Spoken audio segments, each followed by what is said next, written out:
All right, Nick, what's up, man? Thanks for coming on the podcast. I'm really excited to kind of change up the content, but still provide a ton of value. You and I met at Washington State, and what is it, 8 years later now? Feeling a little old, still 30, but I think it's actually more like 10. is it 10? Yeah. Yeah, so you have your own company, One Day Advice. I have my company, Elemental Coaching Project. And so let's start out. This is going to be a 4-part series. We're going to break down health and wealth. This first part is going to be how to do an assessment of both. So Nick is going to dive into his background, his assessment. I'm going to dive into my background, how I go and do assessments with clients from a health standpoint. And then after we wrap everything up at the end of this podcast, we will dive into where you can find the PDF to be able to go and do your own assessment to see where you're at with your health and with your wealth. So, Nick, again, thank you for the time and for coming on. Super excited to do this. Fill everyone in just on your background, man. How'd you get into this? Yeah. So, yeah, first off, thanks for having me on. I love following your podcast. You've got some great guests that you've had over the years. And my business, so One Day Advice was really founded to be a wealth planning practice for the digital age. So we're a non-traditional, we're a fee-only fiduciary financial planning firm. We do offer wealth management, but we really try to help people build, manage, and preserve their wealth uh, so they can live today with clarity, purpose, and peace of mind. So, we live in this digital age where there's so many resources at our fingertips, and we can go down the Google path all we want to find out what is best for us. My job is to help filter out that noise for people's finances, much like you filter out the noise for people's finance or their health and all of that. And we're about to get into that assessment here too. But yeah, I had the business for 3 years now, and yeah, really enjoy working with people around their finances. Yeah, absolutely. I'm actually at 3 years myself. What's funny is I used to work at Amazon. You've worked at Amazon, and there's a lot of things aligned in that we help people get rid of the clutter so that they can have a clear focus goal. Yeah, definitely. Yeah. So if we want to get into kind of the assessment, the goal of this podcast too, in this episode, I I'll go through some of what I've prepared in kind of the key metrics for your financial life. So if you're talking health, everyone's familiar with the BMI or body fat percentage. The two key metrics financially that I think everyone needs to know is their net worth, which is essentially your assets minus your liabilities, and liabilities are just debt. So those are two terms used interchangeably. But understanding your net worth, you need to know where you begin in order to know you'll be able to track progress. And the other key metric is your monthly net cash flow. So this is taking your income minus your expenses, and this will give you your savings rate. So obviously you want a positive savings rate on a monthly basis. Otherwise, you're going to be losing money on a monthly basis. So that cash flow is going to be the lifeblood of your entire financial situation. Without a positive cash flow, you're not going to be able to fund the goals that you want to achieve financially. You're not going to be able to make the progress that you want to make financially. So really understanding these baseline metrics are critical. And I always like to say that your net worth is essentially a lagging measure of your financial habits. So the faster that you can get on board to understand where you're at today and what those financial habits are, we've all got financial habits engraved in us, and having a better understanding of that is going to be critical. Absolutely. I love how you say it's a lagging measure, right? I tell that to people all the time. They're like, I've been doing this for a month. I'm not Hmm. where I want to be. Well, where you are as a result of the decisions you made for 6 months, for 6 years, for a really long time. Right now, everything that we are doing from a habit standpoint is creating the future version of ourselves, which is so hard from both a fitness and from a monetary standpoint to be able to say, what I'm doing now is paying 2022, 2032 version of me. Exactly. Yeah. I mean, your habits now are going to be creating who you are in your future. So really understanding where you're beginning is critical. And so talking about where you start, so those key metrics of your net worth and your cash flow, it's also critical to know where you want to go. So you might hear online or from financial bloggers that all about like the financial independence number, and it can be more complicated, but in its simplest form, your financial independence number is essentially what you need to get to in net worth in order to make work optional in your life. And so if you find out that your annual spending is say 100,000, your financial independence number, you just multiply your annual spending by 25. So if you spend $100,000 per year, that would be a $2.5 million net worth. That's the goal that you're trying to get to financially. And then from there, you can backtrack. So if you want to retire in 20 years and you have, say, 500,000 saved up, you have 100,000 in spending. Well, that's a gap of 2 million that you need to get to in 20 years. And you're breaking that down on an annual basis. It might seem like a big number at first because you might just be starting out. But as your finances continue to build up, they will compound. So those latter years, you're going to have a much larger compounding effect on those results and get you much closer to closing that financial gap. Yeah. One So little question I have on that. yeah, Obviously, Seattle's insane. A lot of the country's insane just from a housing market. So we have a lot of friends that are buying houses. And how does that get fitted into the net worth, into the projection of where you need to get to retire? yeah. So the real estate component of it, so you're going to have part of your home is going to be equity that you've paid into up front. The other portion is going to be in the form of debt, in the form of a mortgage.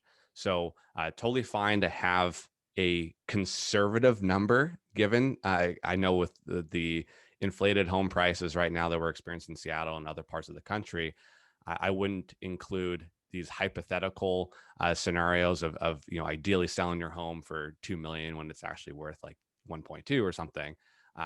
You don't want too much of that being incorporated into that net worth figure. So ideally, the more conservative route would be to have 2.5 million in investable assets saved up. But yeah, that's why we can go down a rabbit hole of how complex this could be. But yeah, just trying to keep things simple. Totally. And there will be subsequent podcasts and things that will cover that. I'm sure we'll touch on that. But that was one little question that I had where there's so many things that make up net worth, but you said it pretty Mhm. clearly, it's investable assets. Yeah, yeah. I prefer to lean on the conservative side because you need a place to live. So you're not going to be likely tapping into the equity in your home if you're planning on living there for quite some time.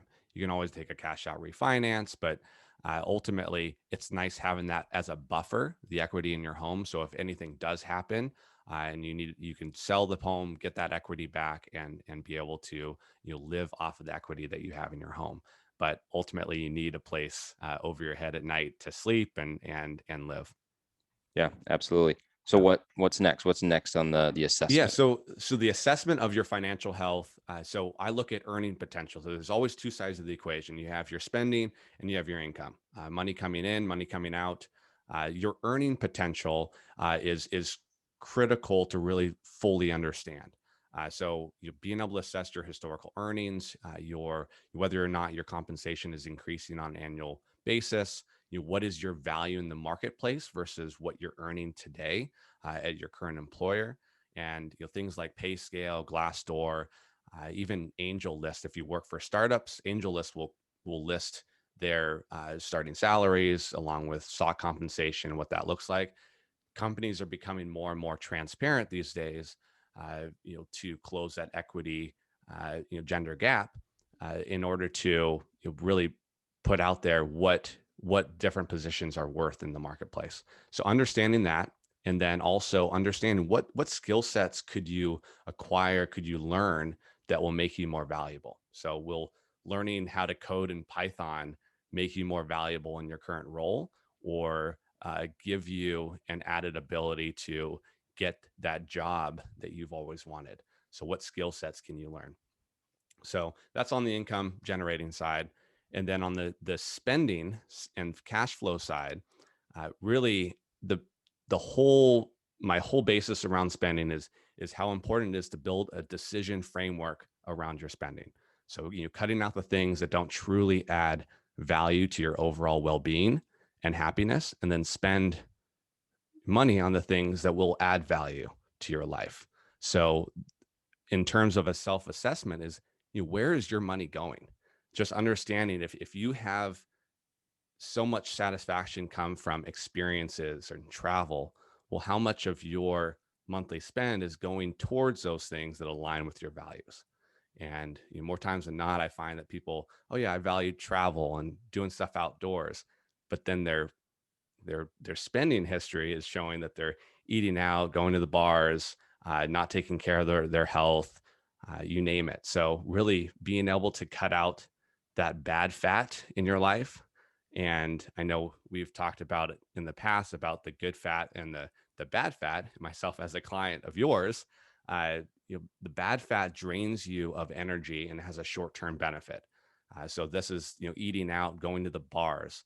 The good fat gives you sustainable energy and the focus you need to stay on track and get results. So that's taking a vacation, again, decompressing on vacation, coming back and having the energy to resume work and resume daily life is important.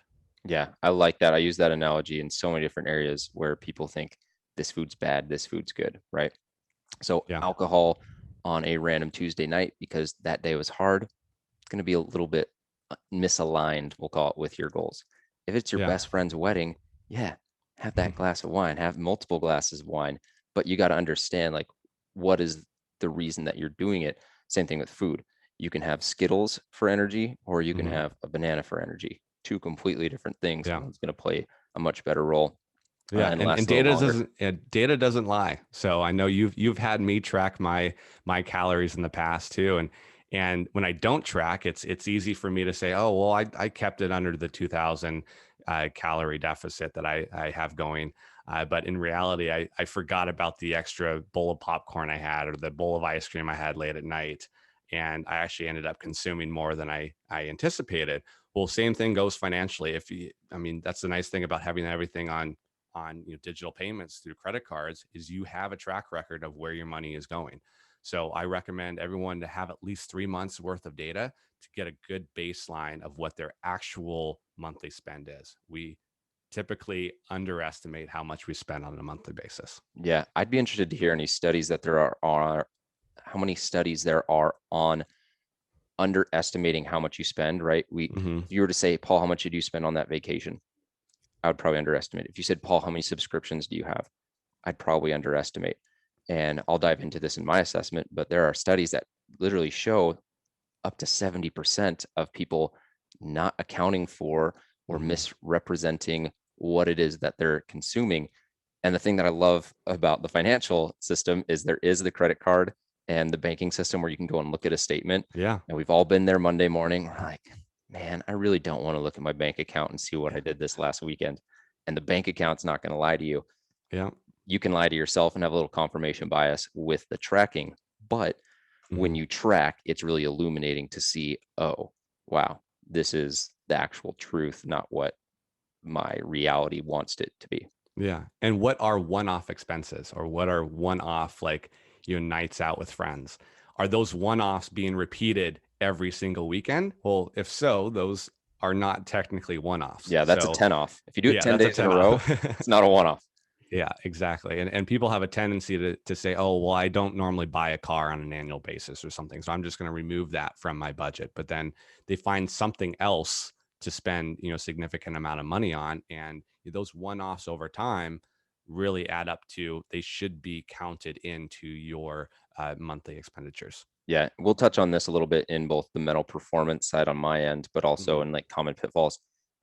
But if you don't have something allocated, it's going to find its way either onto your plate or out of your pocket, Yeah. right? If I have $1,000 and it is allocated to each thing that it needs to be allocated to, it's not going to escape. But if it's just sitting in my pocket, eventually it's going to be like $20 here, $40 Yeah. there. All of a sudden, I'm like, where did my money go? I had $1,000. Now I have 800. Yeah. How did that happen? Yeah. One question I had on earning potential, Hmm. how would you project someone who maybe is in a role that is going to have what I call like the bamboo effect? So let's just say like a surgeon or someone who has to do years and years and years of residency or Yeah. schooling, knowing that they have an earning potential on the back end that's much more. Yeah, good question. I mean, I, I do work with a lot of doctors who have, I mean, our generation in general, there's a student loan crisis on our hands. People are coming out of college with everyone's promoting going to school and getting educated, getting that degree, but then they're coming out deeply in a hole of debt, and it's hard to get yourself out of. When you're looking at that income earning potential, it's really it's truly a deep assessment of what do you really enjoy out of your life. If you really enjoy volunteering your time, or being on the not for profit side, you have to understand that you aren't going to make the income you likely need to fund all of your travel goals and all of that. So there has to be some adjustment there. And then same thing with a doctor with a high earning potential. You might not have your time. I mean, that's the thing with being a doctor, a dentist. There's a lot of demand for your time, and you don't have the flexibility that you might have working for a nonprofit, or running a small business of some sort. So definitely something to assess when determining a career that you want to get into or move into. Yeah, absolutely. Cool. So what's next? You talked about decision framework. We did earning potential. Where are we now on the next step? Yeah, so I think I can hand it over to you for your assessment from here. But just to recap real quickly, your key metrics, your net worth, and your monthly cash flow. So how much money do you have coming in? How much money do you have coming out? And understanding your true spending and looking at the data is going to be critical in calculating and projecting out your financial goals. So those are short-term goals of buying a home, maybe taking a sabbatical, you're buying a new car, and then the long-term goals of retirement, or providing enough savings to pay for your kids' education, or you name it. There's lots of different financial goals that people can have. Yeah. And what's hard too is putting your brain in 20-year-old you, 30-year-old you, Hmm. 40-year-old you, and being Yeah, like, I'm going to pay each and every single one of those people. exactly. Cool. So we'll dive into my assessment. So you guys listen to the podcast. Hopefully, if you're new, welcome to the Mindful Muscle podcast. But my name is Paul Klingen. I actually spent 5 years in advertising. Most recently in the corporate world was at Amazon, working for AMG. And then in 2018, completely flipped careers, started Down Dog Athletics. It has since morphed into Elemental Coaching Project. And with that, we help people put the elements of health and fitness together, the four elements being training, nutrition, recovery, and mental performance. And really quickly, once I got into the fitness space, I recognized how many things either get ignored, don't have the focus that they need, or just how often people are like, oh, I need to work harder. I need to work out more. I need to work out more, or I need to be super restrictive nutritionally. And I see the best results with clients who are able to wrap their head around, oh, wow, sleep is huge. Recovery is huge.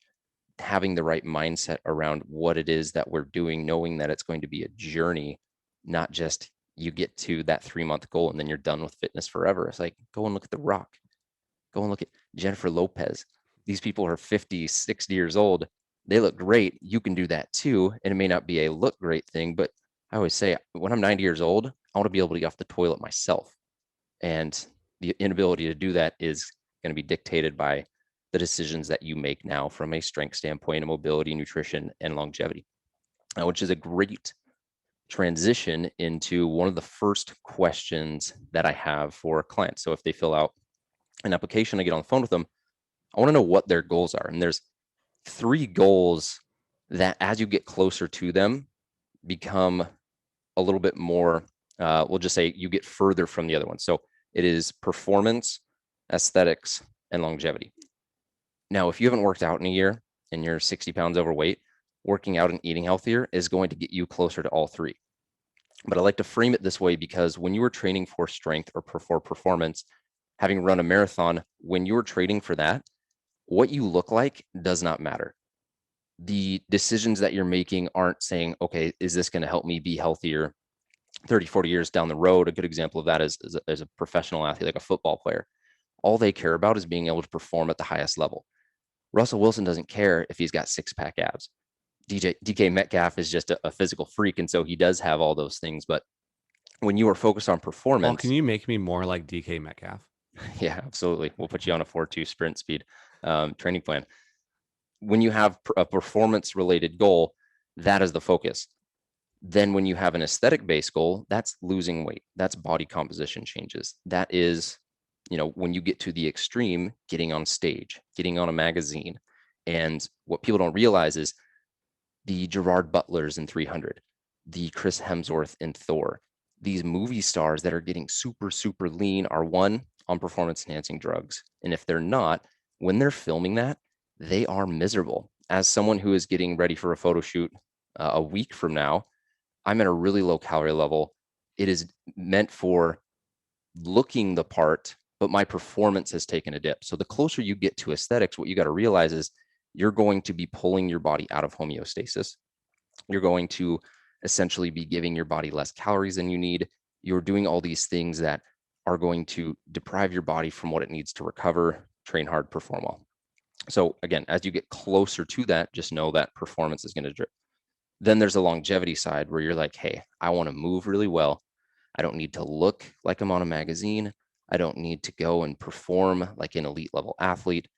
And don't get me wrong, when we're looking at everything, we want to get stronger. We want to see body composition changes. We want you to live and be able to get off the toilet at 90 years old.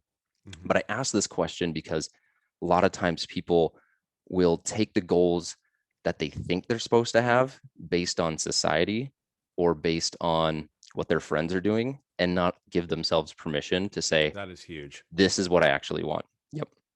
Yeah. And so if you really do want to lose weight, but your entire friend group is saying, no, just worry about like being really strong and jacked, you're going to be disappointed when you get really strong, but don't look how you want to look, right? If you are just like, hey, I just want to focus on longevity and moving really well, and aesthetics don't matter to me as much, and you're not feeling as good, like you're going to be frustrated. So, again, all that's to say, knowing what you really want and giving yourself permission to be like, hey, this is what I really want to work towards is kind of the first part in that assessment, because that's going to dictate what we do from a training standpoint, from a nutrition standpoint, how important we make different recovery modalities in your day to day, and then obviously the mental performance around it. Trying to get really lean for a photo shoot is going to suck, and you're going to be like, I want to quit. Trying Mm-hmm. to train, 3 hours a day because you're doing some sort of marathon training, that's going to suck. But you got to have the mindset to be able to work towards that. So all that is to say, the assessment is going to be, where do you actually want to go? Then we'll go into, all right, how do you assess where you're at, like your starting spot? I always say the first thing I want to do with clients is, let's get an awareness phase. I can't tell you to go east if you're already at Baltimore. You need to go west. I can't tell you to go west if you're already at Los Angeles. So we'll start just from a training standpoint. There's going to be basic, think back to like high school, right? You had the pacer test, you had the mile test, you have the push-up test, and different things like that. From a running a mile standpoint, there's a really simple kind of age-based benchmark that you'd set for yourself. So 20 to 24 for men, 9:30 mile, women 11:44. 25 to 29, 10-minute mile, women 11:42, 30 to 34, 10:09, 12:29, and it goes further down the line. I'll link to this in the assessment that we make available at the end of the podcast. But just being able to run a mile, right? Where are you at on that? That's going to be a big one. Then from a movement standpoint, there's going to be different exercises you're going to do in the gym. Before we even get to your ability to do a pull-up, your ability to do a push-up, your ability to do squats, bench press, whatever, can you do them pain-free? So anytime you do an in-person assessment with me or my team, we're going to look at your movement efficiency and see if your body can get to positions that your body should be able to get to. And if it can't, it's because there's been years and years and years of perpetual posture changes that have caused you to now get into a really rounded position, really bad breathing patterns that have caused you to have a really disconnected core and rib cage. Obviously, we all sit at a desk, so we're going to have tight hip flexors. We're going to have tight upper bodies. So just being able to assess, how do you move? Where are different movement inefficiencies, compensations coming that may have come from an injury too, right? Someone can have a back injury, an ankle injury, a knee injury. Those are going to change how the body moves, how the body responds. So, all right, cool. Now we know where you're at. Then from there, you can go in and say, okay, can you do a push-up? Can you squat, your body weight? Can you bench press your body weight? And there's different ranges for beginner, intermediate, advanced, but the ability to squat your body weight, bench your body weight, do a pull-up, right? You want to be able to just move your body in the event that you need to climb up out of a canyon and you fell off the edge of a cliff, that you can push yourself off of something to be able to escape like, an accident. There's a lot of variance in that, and we can look at it, on a one-to-one basis based off the goals that you have to be able to set those goals. But those, I would say, are really the benchmarks. Can you run a mile in the time that you mentioned? Can you do a pull-up? Can you squat your body weight? Can you lift your body weight up, right? If you need to pick someone up from a burning building, but you can't, right? That's going to be a liability. And that's a big thing from a training standpoint. You want your body to be an asset, not something that slows you down and prevents you from living life, going to a theme park, walking around at Disneyland, going on hikes, picking up kids, playing with your dog, whatever it is. Yeah. I mean, you are your biggest investment, both from a financial perspective, your earning potential, and then also on the health side. If you aren't investing in yourself and your body and your mental state, you aren't going to be able to perform in other aspects of your life and really achieve those life goals that you want. Yeah. And there's definitely, I know you mentioned earlier on the call, BMI, um, body fat percentage. Body fat percentage things will always be directional. It's really hard to Hmm. get those. A DEXA scan is going to be the um, kind of the gold standard for that, but there's a little nuanced things like if you have food in your digestive tract or water, sometimes the scan will pick that up as extra muscle mass. So Yeah. little pro tip, if you're going to go do that, drink a bunch of water right before. But then BMI, there's been a little bit of backlash. I'm in the fitness community, so I just see it on social media. Like BMI isn't always accurate, but it is a way for a doctor to really quickly do an assessment of where you're at. And there's people with all sorts of mental perspectives of the scale of measurements and whatnot, but just being able to see, what your BMI is, what your performance and your ability to do those strength or performance based events or move without pain. I like doing those because if you can do those and you have a little weight to lose, at Hmm. least you can do those and then we can work on the weight. But someone who has a BMI that maybe is overweight might actually be loaded with muscle, right? And so Yeah, there's a exactly. lot of a lot of nuance to that, but those are all really good starting spots from a training physical standpoint. Yeah, and it really comes down. Everyone has their own personal situation too. I mean, you can't compare yourself either financially or from a health standpoint. I can't compare myself to The Rock as much as I would like to, and The Rock probably has a massive BMI, just given his size and weight. So you can't really compare yourself to others in those metrics, and those metrics are really going to be personalized to you and your unique situation. Yeah, totally. And that's one of the things that I appreciate about finances is you can't be 6'8" financially or, 5'4", right? You can go and do something to make a difference. I can't Hmm. get any taller as much as I wish I could, or like I can't, change my uh, structure in my anatomy. There's some things that you do need to work around. So that's a really good caveat to not compare yourself. You are on your own journey and it's you against you. Cool, cool. So then from a nutrition standpoint, I'll make this one a little bit shorter, a little bit more simple. You need to understand what your daily energy expenditure is, total daily energy and expenditure. You'll see it as TDEE on any of my content blogs and whatnot. But that's going to be a combination of four things. Your basal metabolic rate, that's what your body burns calorically just to keep the lights on. If you were to lay in bed, you're going to burn calories. Then you have non-exercise activity thermogenesis, doing the laundry, fidgeting, walking. That's all movement outside of just existing. Then there's the thermic effect of food. The body has to burn more calories to break down protein specifically, and then carbs and fats, it has to work less, but it actually takes energy to digest your food. And then there's exercise activity thermogenesis. Those are calories burnt specifically in training, running, cycling, sports, whatever it is that you're doing. So all of that is going to account for how many calories you burn on a daily basis.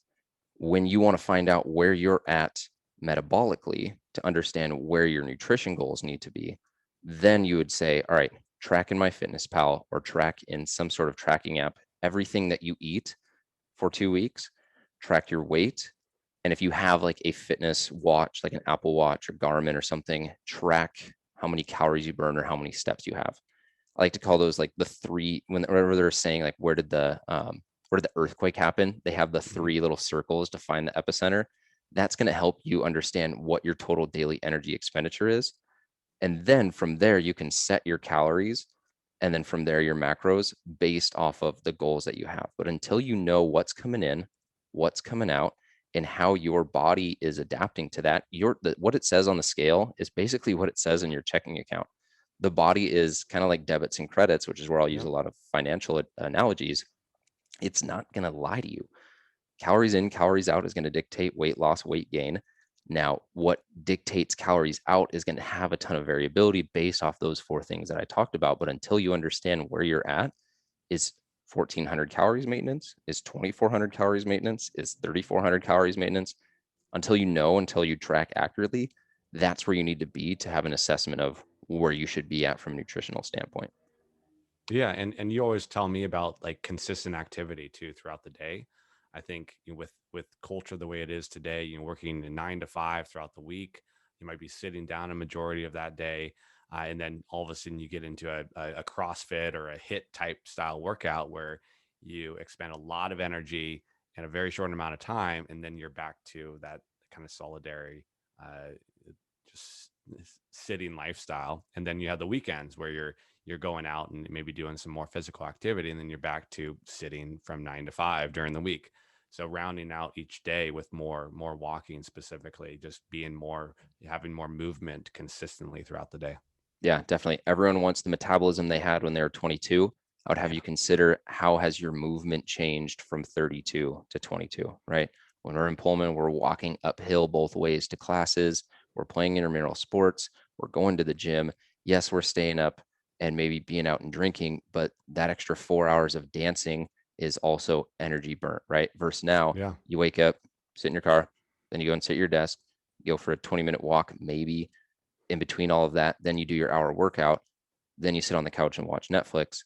Very little movement and non-exercise activity thermogenesis, which is again is neat, is the biggest opportunity for people to increase metabolic activity, burn more calories. It's not going to be right this 1,200 1,000 calorie burn class. That's Yeah. a smaller portion of it than people realize. Yeah. So not everyone needs to follow like a 2,000 calorie diet. You Right. see that on all the nutritional facts, and everything's based off of that. It really comes down to their own metabolic rate. Yep, absolutely. And Okay. that's where genetics will come in and play a role, lifestyle will Yep. come in and play a role. A farmer is going to burn more calories than, a clerk at a bank. Cool. Yeah. So the next we get into recovery, and this one's super interesting because it's the most overlooked. And in my logo, I have recovery as kind of the water and training as the fire. And I like to say, like, you have to have a balance to the two because if you're just all fire, fire, fire, fire, fire, you're going to burn out. Right. And so having that time to recover is going to be super huge. The biggest one in doing an assessment is just what is your sleep? What is your sleep hygiene? What is your sleep routine?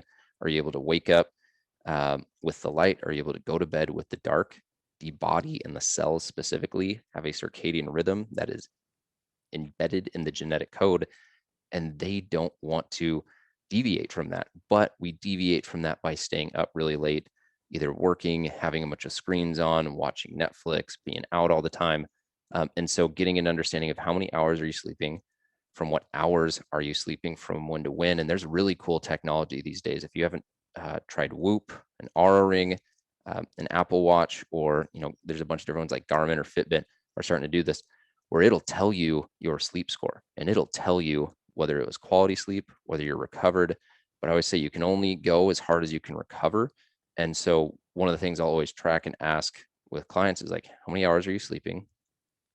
Rate it on an A to F scale. Is it good sleep? Is it bad sleep? Are you waking up energized? Um, within Recovery, you're going to look at things like stress levels. You're going to look at overall energy. If you're lethargic, if you have a lot of energy at work, when the body gets pulled out of homeostasis, which is what the metabolism wants, right? The body doesn't want to be on the cover of a magazine. It wants to be able to survive and reproduce, right? And so Yeah. every time we diet or every time we try and gain weight, that's pulling the body out of that balance that it has. And so when the body gets pulled too far out of that balance for too long, you're going to get biofeedback.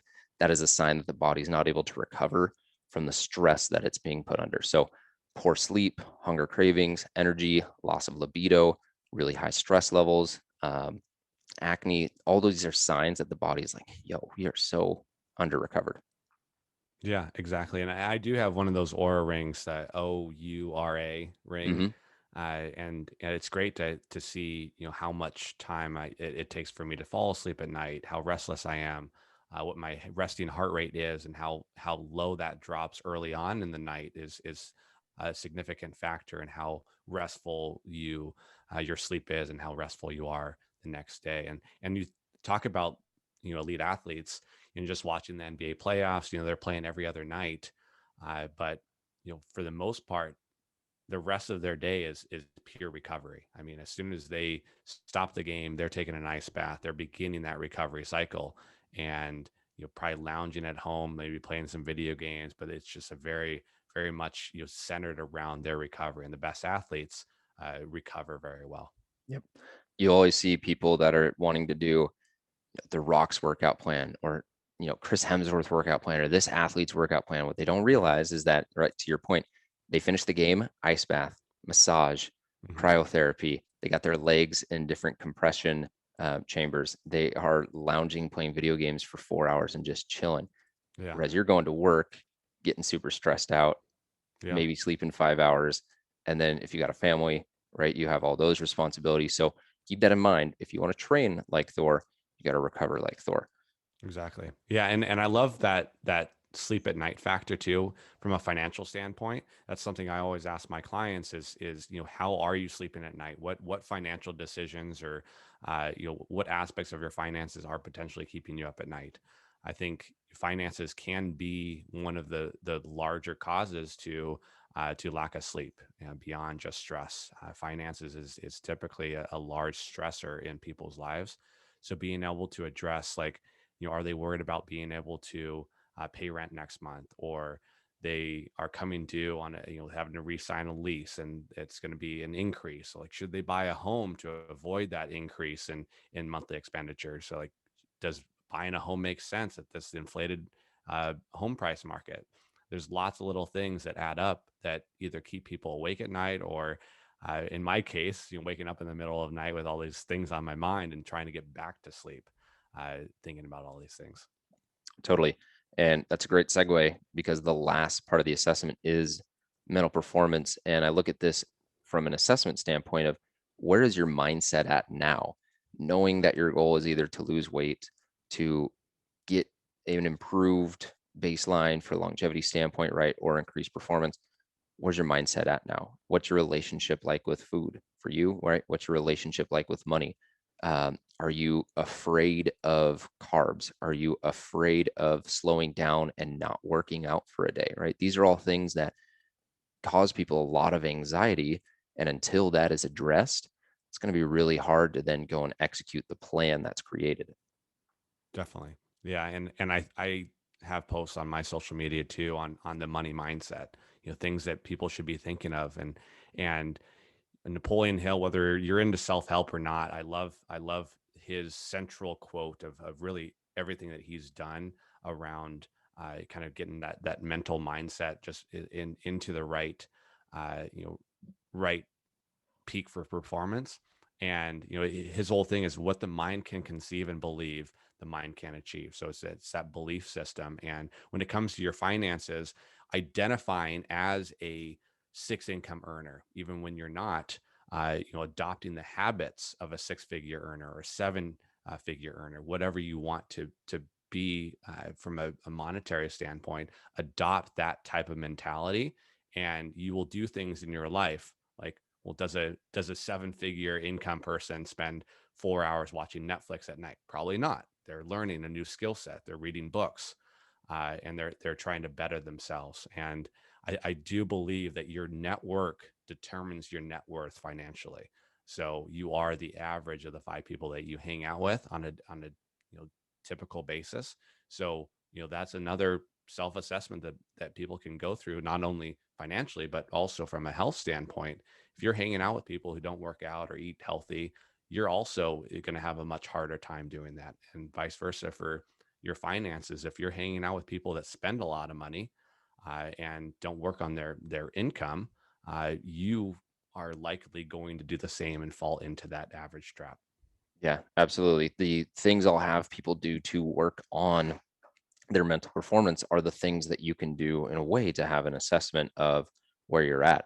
So meditation is going to be some sort of way to visualize, reflect on the goals that you have and where it is that you want to go. Journaling can be a great way to reflect and to actually make those goals tangible and see them. Books is going to be a way to fill your mind with the Hmm. thoughts of the people that you want to be like. Podcasts are going to be a way to fill your ears with the thoughts and the habits of the people you want to be like. But Yeah. keep in mind, those same inputs can come from people that you don't want to be like. So your whole thing of your network is your net worth. Look at the 5 people around you, look at their health. You're probably pretty similar to them. And then if you aren't, you got to ask yourself, are you the moon or are you the tide? Because the moon is pulling the tide towards it, or at least manipulating the tide. I don't know if it actually Yeah. pulls the tide towards it, but the tide is manipulated by the moon, right? So when your friends say, hey, let's hang out, is it, all right, cool, let's go get blasted at a bar? Or is it, sweet, let's go work out and then, get lunch after that, right? Yeah. Two very different things. Definitely. And I think from a financial standpoint too, that mindset of, uh, I mean, there's an old phrase, a dollar saved is a dollar earned. Uh, but it's actually, a dollar saved is worth more than a dollar earned, because when you earn, say you're earning $10,000 a month, that's not incorporating taxes and, everything that goes into you having to pay Uncle Sam for what he wants. And then when you save money, that's a pure dollar for every dollar you save. So, and whenever you're making a financial decision around something that is an expenditure, understanding that how many hours does that actually take me to earn this? If I get paid $25 an hour and I want to buy $100 device, that's 4 hours of my time, and actually probably 5 hours of my time considering taxes. So if you can incorporate that mindset of, what can I save today to help me save more for tomorrow? Yep, absolutely. And you can do the same thing nutritionally, right? That maple bar looks great, but sit on a Hmm. rower for 45, 60 minutes, and that's what you're looking at. And that's Yeah. not to say don't have the maple bar, but just be aware of those choices that you're making and know if you can fit it in your budget, which is Yeah. something that will be fun to get into in the next episode where we dive into like what you can do today to start knocking out this low hanging fruit. So Yeah. we're going to wrap up this podcast, this video, but you can go to both of our websites and download a PDF and be able to do this assessment for yourself. You'll be able to go to elementalcoachingproject.com. Where can they go for yours? OneDayAdvice.com. I'm also on all social media platforms as One Day Advice. Yep. So I'll have a link that you can go and download that. But you can go and do that assessment, see where you're at.